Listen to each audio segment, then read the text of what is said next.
5 days. The 5 days were over, and in total, actually, it's not only 5 days, it was 10 days.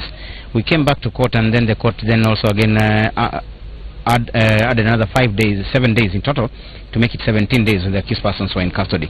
On Monday, we were here in court. That was the 17th day, and we addressed the court on the issue that it is now beyond comprehension as to why people can be held for 17 days without any particular charge of any kind.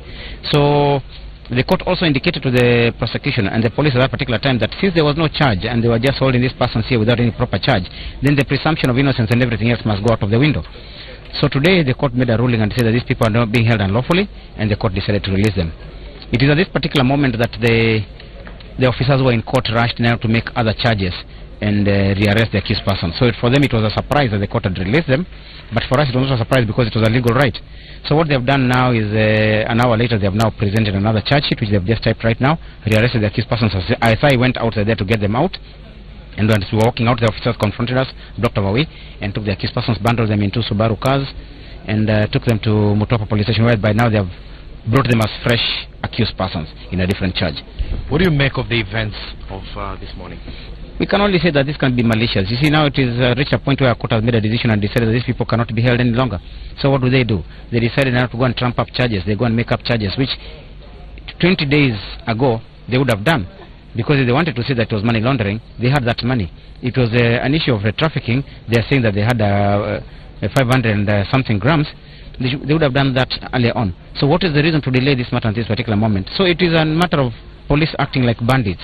And I can say it's a bandit police activity to just put people, arrest them from the hotels, put them in custody, put some kind of pressure on them, not have them charged. Then when they are released by the court lawfully, you now arrest them again and charge them. It is totally wrong. The police are acting ultra vires the Constitution.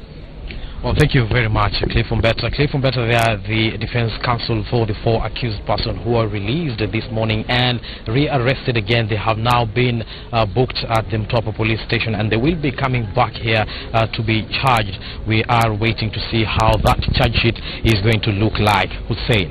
See, Hassan, I mean, it's very interesting what has been happening. Does Cliff already know what the new charge sheet looks like?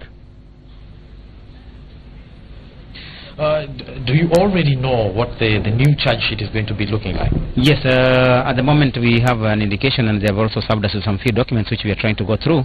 There is a charge of trafficking for one of the first suspects. Then the second and third one, who are from Tanzania and who are a boyfriend and girlfriend found in a hotel in Diani, are also being charged for conspiracy to traffic in the same drugs. And then there is a money laundering charge for the third suspect, the one who had 18 million. And now they are trying to charge them for trafficking, for laundering that money by buying motor vehicles and other things. You see, you have been found with money, and this money is yours. Then again you are found with other items which are yours. There is no relationship between this money and those particular items.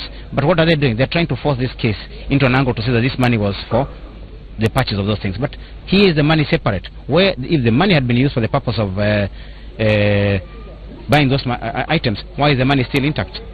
So you can see that they are actually confused, and that they have a problem in trying to get proper charges. So they will put anything and keep on correcting as we go by. But the charges are there. There are about 11 counts in total. Thank you very much. 11 counts there, Hussein, from money laundering to conspiracy, trafficking drugs, and trafficking drugs here at the coastal town of Mombasa.